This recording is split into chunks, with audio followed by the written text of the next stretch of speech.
성경에 사무엘상, 사무엘하는 이제 두 권으로 되어 있는데 원래는 성경이 이제 사무엘서라고 해서 한 권으로 이루어졌습니다.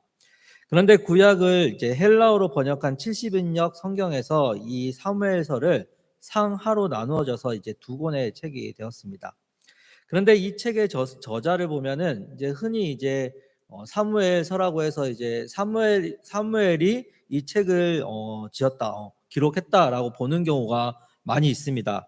그런데 사무엘상 25장 1절을 보면은 사무엘이 죽음을 맞이합니다. 사무엘이 죽어요. 그러면 그 이후의 내용은 어떻게 쓰여졌을까? 말이 안 맞죠? 그렇죠?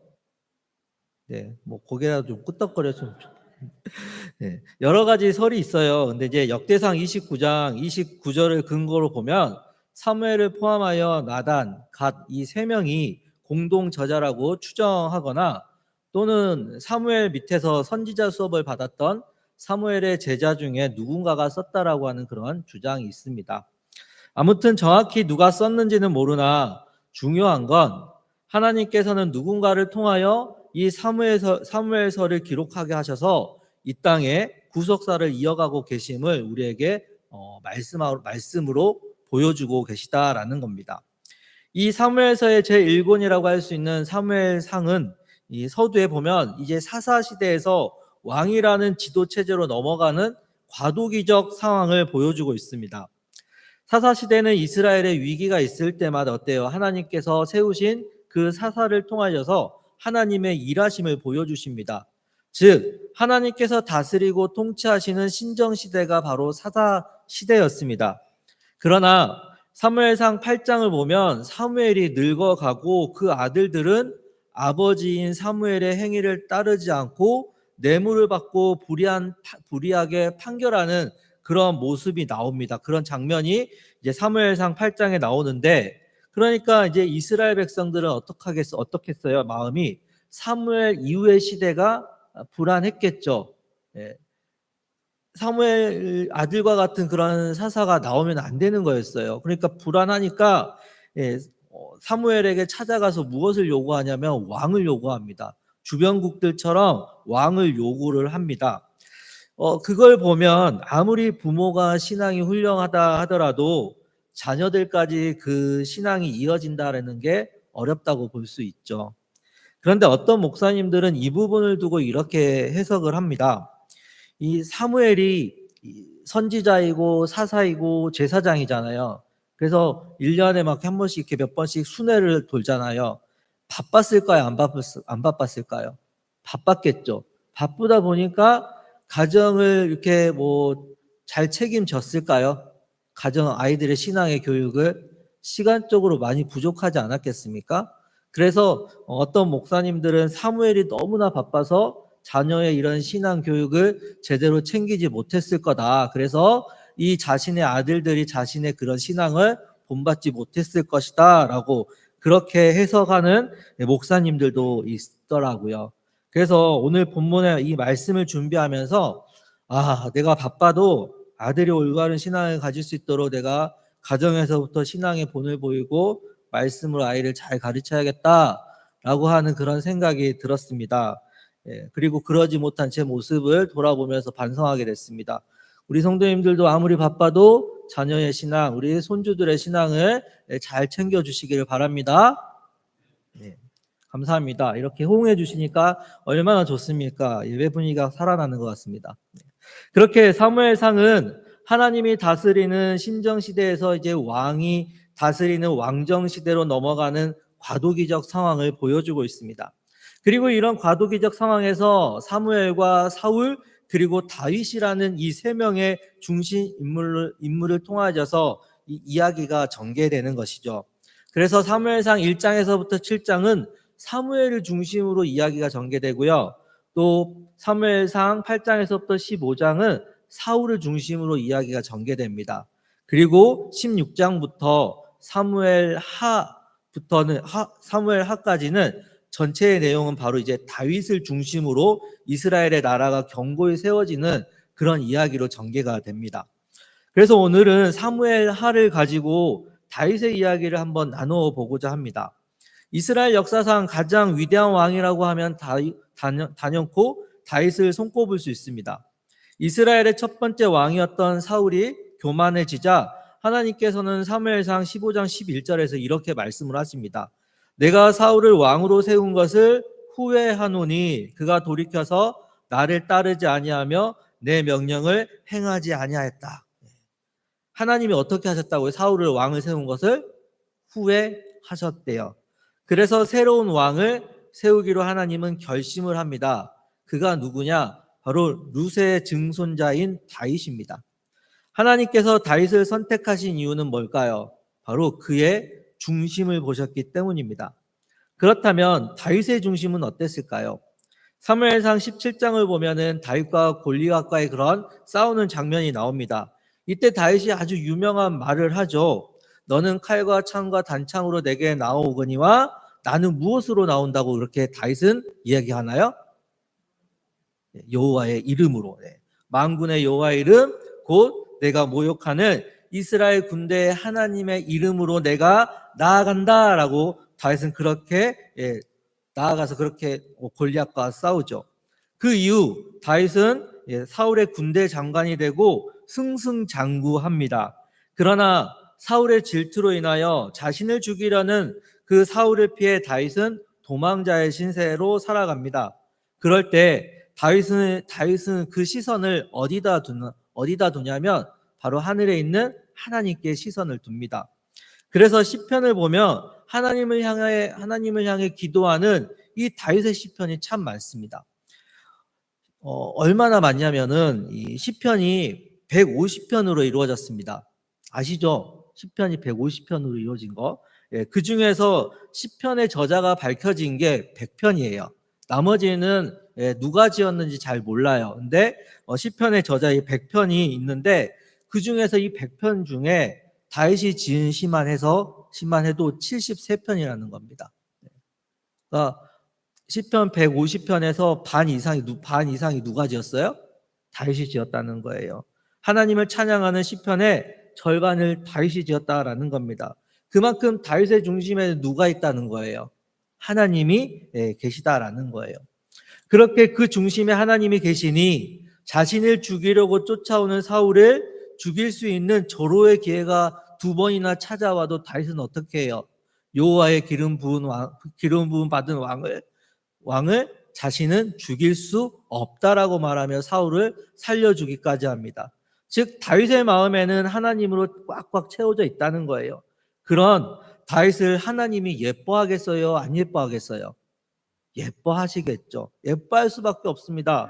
그렇게 하나님이 예뻐할 수 있는 삶을 살아갈 수 있는 우리 모두가 되기를 주님의 이름으로 축원합니다.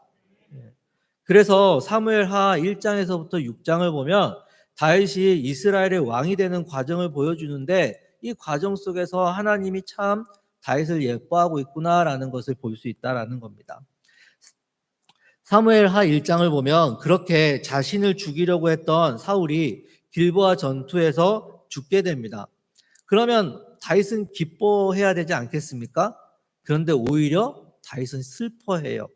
그리고 두 용사가 엎드려 죽었다라고 하며 사울과 그 아들 요나단을 위해 슬픈 노래를 지어 부릅니다. 하나님이 보시기에 참 예뻐 보였겠죠. 왕으로 삼을 수밖에 없는 그런 다윗의 모습을 계속 다윗은 보여주고 있다라는 겁니다. 그래서 2장을 보면 다윗이 유다 땅으로 가려고 하는데 이때도 어떻게 하냐면 다윗은 하나님께 묻습니다. 하나님, 제가 유다 땅으로 갈까요 말까요? 이렇게 물어요. 그래서 하나님이 가라고 하니까 다윗은 하나님의 말씀에 따라서 유다 땅 헤브론으로 갑니다. 그리고 그곳에서 먼저 유다의 왕으로 세워서 7년 6개월의 시간을 보냅니다. 이때 그의 나이가 30살이었습니다. 그렇게 시간이 지난 후 사무엘하 5장을 보면 이스라엘의 모든 지파가 다윗을 찾아와요. 그리고 우리의 왕이 되어달라고 그렇게 요구를 합니다. 그래서 다윗은 유다의 수도로 삼았던 헤브론을 떠나 가나안 족속인 여부스 사람들을 쳐내고 예루살렘을 점령합니다. 그리고 그곳을 이스라엘의 수도로 삼게 됩니다. 이제 다윗은 명실상부한 이스라엘의 왕이 되었습니다. 그렇게 40년 동안 하나님께서는 다윗을 이스라엘의 왕으로 삼으셨습니다. 이스라엘의 왕이 되자 다윗은 예루살렘을 정치적 수도뿐만 아니라 영적인 수도로 삼기 위해서 무엇을 하냐면 하나님의 언약궤를 가지고 옵니다. 사무엘하 6장을 보면 하나님의 언약궤를 옮겨오는 과정을 볼 수 있는데 그 과정 속에서 비록 처음에는 실패를 해요. 실수가 있었어요. 하나님의 말씀대로 그 언약궤를 옮기지 못해서 그 우사가 죽게 되는 그런 비극적인 일이 있죠. 그러나 그 언약궤가 다시 다윗은 그 언약궤를 메고 다윗성으로 옮겨옵니다. 그때 다윗이 얼마나 기뻤으면 자신의 옷이 흘러내린 것도 모를 정도로 춤을 추었습니다. 그런 다윗의 모습을 보고 첫째 부인인 미갈은 다윗을 업신여겼다고 합니다. 그래서 다윗은 그 업신여기는 미갈에게 이렇게 얘기를 해요. 사무엘하 6장 21절에서 22절입니다. 다윗이 미갈에게 이르되 이는 여호와 앞에서 한 것이니라. 그가 내 아버지와 그의 온 집을 버리시고 나를 택하사 나를 여호와의 백성 이스라엘의 주권자로 삼으셨으니 내가 여호와 앞에서 뛰놀리라. 내가 이보다 더 낮아져서 스스로 천하게 보일지라도 내가 말한 바 계집종에게는 내가 높임을 받으리라 한지라. 다윗의 중심이 어디 있는지 보여주는 그러한 장면입니다.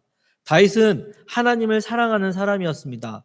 그러니까 광야에서 도망자로 살아갈 때나 지금 왕이 되었을 때나 어떤 상황에서든지 시를 지어 하나님을 찬양하였고 옷이 벗겨질 정도로 춤을 추었고 그렇게 다윗은 하나님 앞에 예배할 줄 아는 사람이었다라는 겁니다. 비록 지금 다윗이 다스리는 그 나라가 왕이 다스리는 왕정시대처럼 보이지만 다윗은 여전히 하나님이 다스리고 통치하는 그러한 신정시대를 다윗은 살아가고 있었다라는 겁니다. 사랑하는 우리 성도님들의 그 중심에 하나님이 계십니까? 다윗과 같이 하나님을 사랑하십니까? 그 하나님이 내 삶을 통치하신다는 그 사실을 믿고 살아가십니까? 그렇다면 다윗처럼 온 마음을 다해 하나님만을 예배하실 수 있는 우리 성도님들이 되시기를 바랍니다. 그렇게 1장에서부터 6장을 보면 다윗이 왕이 되는 과정을 보여주면서 다윗 통치의 전성기를 기록하고 있습니다. 그런데 다윗의 마음에 한 가지 걸리는 게 있어요. 다윗이 자신의 궁에 하나님의 언약궤를 가지고 왔잖아요. 근데 자신은 넓은 궁에 살고 있는데 하나님의 그 임재의 상징이라고 할 수 있는 언약궤가 초라한 천막 밑에 있다는 것이 다윗은 마음에 걸리는 겁니다. 우리 성도님들 옛날에 그 보일러 광고 중에 이런 광고 아시죠? 부모님 집에 보일러 놔드려야겠어요. 아시죠? 네. 많이들 놔드렸다고 해요. 그 광고 보고. 네. 딱 그 마음 아닙니까? 다윗이 네.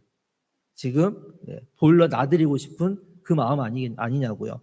하나님을 정말 사랑하고 있다라고 하는 그 다윗의 마음이 사무엘하 7장을 통해서 보여지고 있다는 겁니다. 그래서 7장을 보면 다윗이 나단 선지자에게 이렇게 얘기해요. 하나님이 거하시는 성전을 짓고 싶다고. 그런데 하나님이 뭐라고 하냐면 나 필요 없다. 그렇게 말씀을 하세요. 그러면서 사무엘하 7장 11절에서부터 13절에서 이렇게 말씀을 합니다. 오늘 우리 본문의 말씀인데 우리 함께 이 말씀을 다시 한번 읽어보도록 하겠습니다. 사무엘하 7장 11절에서 13절입니다. 시작. 전에 내가 사사에게 명령하여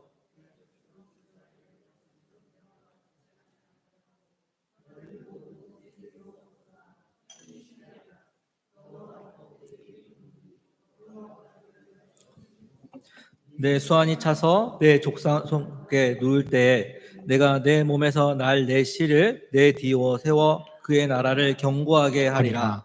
그는 내 이름을 위하여 집을 건축할 것이요 나는 그의 나라 왕위를 영원히 견고하게 하리라. 아멘. 필요 없다 말씀하신 하나님이 무엇을 말씀하냐면 오히려 다윗에게 너를 위해 집을 짓고 내 왕위를 견고하게 하시겠다라고 약속을 하십니다.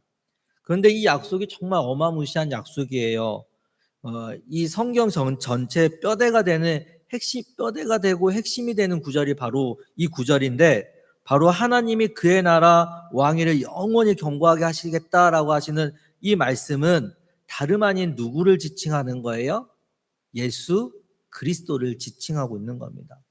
그래서 이 말씀을 근거로 해서 계속해서 성경의 구약은 바로 예수 그리스도를 예언하고 있는 겁니다. 그만큼 이 말씀이 다윗에게 있어서는 굉장히 중요한 말씀이고 큰 축복의 말씀이라는 겁니다. 그렇게 하나님은 다윗의 집을 지어주겠다라고 말씀하시는데, 이는 곧 다윗을 통하여 하나님의 나라를 완성해 가겠다라는 겁니다. 그러면 다윗은 어떻게 해야 돼요? 나에게 이런 큰 축복이, 그러면서 정신을 똑바로 차리고 살아가야 되죠. 근데 다윗이 그만 죄를 짓고 만다는 거예요. 사무엘하 11장에서 다윗은 부하들이 전쟁을 벌이고 있는 사이에 자신의 충성스러운 부하인 우리아의 아내 밧세바를 범하게 됩니다. 내 이웃의 아내를 탐하지 말라고 하는 그 10계명의 10번째 계명을 다윗이 어긴 거예요. 그 일로 인하여 밧세바는 어떻게 임신을 하게 되고, 다윗은 그 일을 숨기기 위해서 전장에 나가 있는 우리아를 불러내어 밧세바와 억지로 동침을 하게 합니다. 그러나 우리아는 전쟁에 나가 있는 전우들은 목숨을 아끼지 않고 싸우고 있는데 자신이 어떻게 그렇게 할 수 있습니까? 라고 하며 밧세바와의 그 동침을 거부합니다. 그러자 다윗은 글을 써서 우리아를 전쟁터의 그 선봉에 내세워 죽게 하라고 하는 그런 살인 교사죄를 저지르게 됩니다. 결국 우리아는 다윗에 의해 전사를 하게 됩니다. 그리고 밧세바를 자신의 궁으로 데리고 와 아내로 삼게 됩니다. 다윗의 이 같은 모습에 성경은 뭐라고 얘기하냐면, 다윗이 행한 그 일이 여호와 보시기에 악하였다라고 말하고 있습니다. 그리고는 사무엘하 12장에서 하나님은 나단 선지자를 통하여 다윗의 죄를 들춰냅니다. 그리고 앞으로 닥쳐올 재앙을 듣게 됩니다.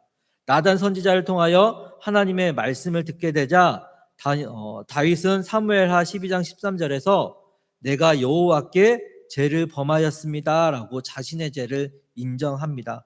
그리고 이때 한 기도가 시편 51편이에요. 그 시편을 통해서 자신의 죄를 진심으로 뉘우치며 회개하는 다윗의 모습을 보게 됩니다. 바로 사람은 누구나 연약하기에 유혹에 걸려 넘어질 수밖에 없고 죄를 지을 수밖에 없는 죄인이라는 겁니다. 많은 목사님들 보세요. 죄에 걸려 넘어지는 목사님들 많이 보지 않습니까? 근데 그 목사님들이 처음부터 그렇겠어요? 다윗과 같이 하나님만 바라보며 신실한 주님의 일꾼으로 살아가지 않았겠습니까? 근데 일순간에 넘어진다는 겁니다. 모두들 넘어질 수밖에 없다는 겁니다. 저라고 뭐 별 수 있겠습니까? 저도 넘어질 수 있는 그런 존재예요. 당연히 유혹이 밀려와도 하나님 앞에 서 있음을 깨닫고 중심을 잘 지키며 그렇게 살아가야 되지만, 누구도 그 죄 앞에서, 유혹 앞에서는 자신할 수 없다라는 겁니다. 죄인 아닌 사람이 어디 있습니까? 모두 다 죄인 아닙니까? 그렇게 죄를 지었다면 우리 어떻게 해야 되냐고요.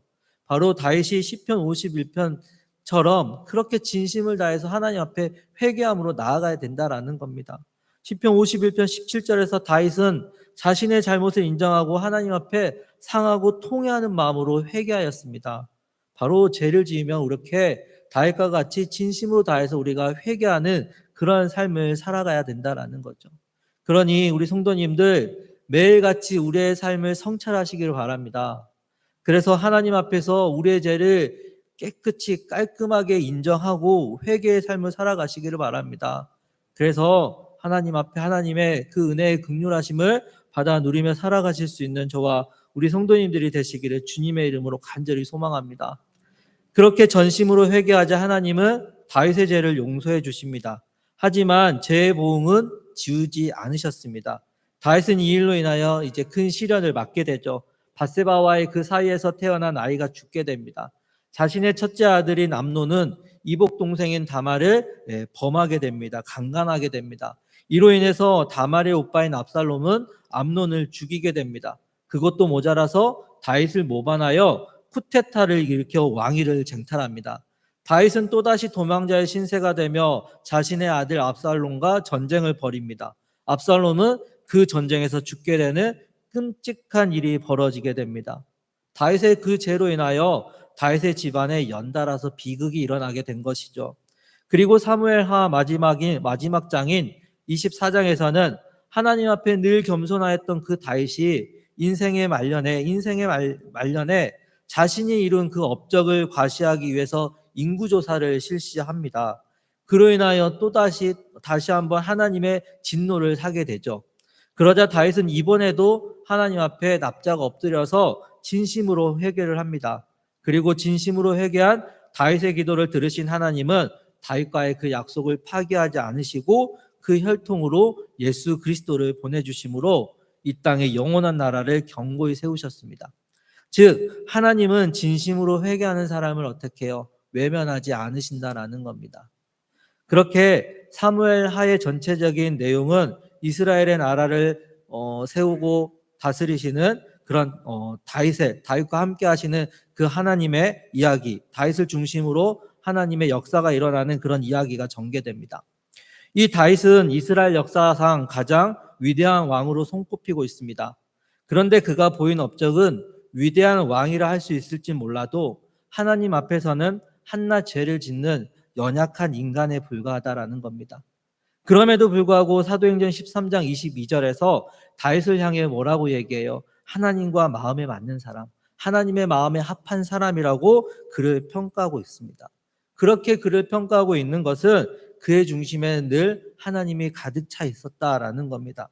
그래서 그는 자신을 죽이려고 쫓아온 사울을 죽일 수 있는 그런 기회가 있었음에도 불구하고 여호와의 기름 부음 받은 왕을 죽일 수 없다라고 말할 수 있었고, 사울이 죽은 후 유다 땅으로 올라갈 때에도 다윗은 그냥 가지 않고 하나님 뜻을 묻고 움직일 수 있었습니다. 또한 죄를 지을 때 역시 바로 하나님께 진심으로 회개할 수 있었던 건 역시 그의 마음에는 하나님이 가득했기 때문입니다. 즉 그의 삶의 주인이 언제나 하나님이심을 다윗은 인지하고 있었고 그 하나님을 믿고 살아갔다라는 겁니다. 그래서 비록 죄를 지었음에도 불구하고 하나님께서는 밧세바 사이에서 자신을 이을 왕 솔로몬을 허락해 주셨고, 또한 자신을 과시하기 위해 실시한 인구조사가 잘못되었음을 깨달은 후 구매하게 된 아라우나의 그 타작마당을 하나님은 성전 건축 자료로 사용하셨습니다. 이스라엘의 첫 번째 왕이었던 사울과 다윗 역시 하나님 앞에 죄를 짓는 똑같은 죄인이었습니다. 그런데 이 둘의 결정적 차이는 그 중심에 하나님을 향한 사랑, 하나님을 향한 그 경외함이 있느냐 없느냐의 차이였습니다. 그만큼 다윗은 하나님의 주권을 인정하며 하나님께 자신의 마음을 돌이킬 줄 아는 사람이었다라는 겁니다. 그래서 똑같이 이스라엘의 왕이었으나 사울이 받지 못한 그의 나라 왕위를 영원히 견고하게 하리라고 하는 이 엄청난 그 축복의 언약을 다윗이 받을 수 있었다라는 겁니다. 바로 다윗을 중심으로 전개되는 사무엘하는 하나님과 우리와의 관계가 어떠해야 함을 보여주고 있다라는 겁니다. 우리도 다윗과 같은 똑같은 성정을 가지고 있는 사람입니다. 죄에 걸려 넘어질 수밖에 없는 연약한 존재라는 겁니다. 그런데 그 죄에 걸려 넘어졌을 때 어떻게 하느냐가 중요하다라는 겁니다. 사울과 같이 하나님의 말씀보다 자신의 생각이 앞서고 시기와 질투로 인하여 다윗을 쫓는 인생이 될 건지, 아니면 다윗과 같이 하나님의 말씀 앞에 납작 엎드려 자신의 죄를 인정하고 회개하는 그러한 인생이 될 건지, 그 선택은 우리의 몫입니다. 그 선택 앞에서 사무엘서는 우리에게 분명히 말씀하고 있습니다. 죄에서 돌이키지 않는 인생은 비참한 죽음을 맛보지만 다윗과 같이 진심으로 회개하는 자에게는 하나님의 언약이 성취되는 놀라운 은혜가 우리에게 찾아온다는 것을 사무엘하를 통해서 우리에게 말씀하고 있습니다. 실수하더라도 우리의 중심이 하나님께 있고 하나님의 주권을 인정하며 다시 돌이킬 때 하나님은 우리를 외면하지 않으시고 우리와의 그 관계를 계속해서 이어가고 계시다라는 겁니다. 그리고 하나님의 그 긍휼하심의 은혜와 사랑이 우리 가운데 임하여 하나님의 나라를 보게 하신다라는 것입니다. 그러니 날마다 내 마음의 중심이 어디에 있는지를 살피시기 바랍니다. 그리고 우리의 죄를 위해 십자가를 짊어지신 그 예수님을 바라보십시오. 그래서 그 주님 앞에 우리의 죄를 철저히 회개해 나가는 그러한 삶을 살아가시기를 바랍니다. 거기에 주님의 사랑이 있고 거기에 주님의 은혜가 있습니다. 사랑하는 호산나 교회 성도님들, 다윗도 죄를 짓는데 우리라고 별 수 있겠습니까? 그러니 죄 앞에 자신하지 마시기 바랍니다. 예수님이 우리 죄 때문에 이 세상에 오셔서 십자가를 지셨습니다. 그러니 날마다 하나님의 말씀 앞에서 우리의 모습을 성찰하시기를 바랍니다. 그리고 우리의 모든 죄를 짊어지신 예수님 앞에 납작 엎드려 날마다 진정으로 회개하는 삶을 살아가시기를 바랍니다. 그 삶을 통하여 하나님은 우리와 다시 관계 맺기를 원하십니다. 그리고 그때 다윗에게 주셨던 그 약속, 바로 예수 그리스도가 주인이신 하나님의 나라가 나와 우리 가정에 견고히 세워지는 줄 믿습니다. 그러니 이 사순절 기간 우리를 위해 십자가를 지신 그 예수 그리스도의 십자가 앞에 다윗과 같이 진실되게 회개함으로 나아가실 수 있는 우리 성도님들이 되시기를 바랍니다. 그렇게 주님의 십자가로 인하여 그의 나라와 의가 우리의 삶과 가정과 이 교회 위에 견고히 세워지기를 주님의 이름으로 간절히 소망합니다. 기도하시겠습니다.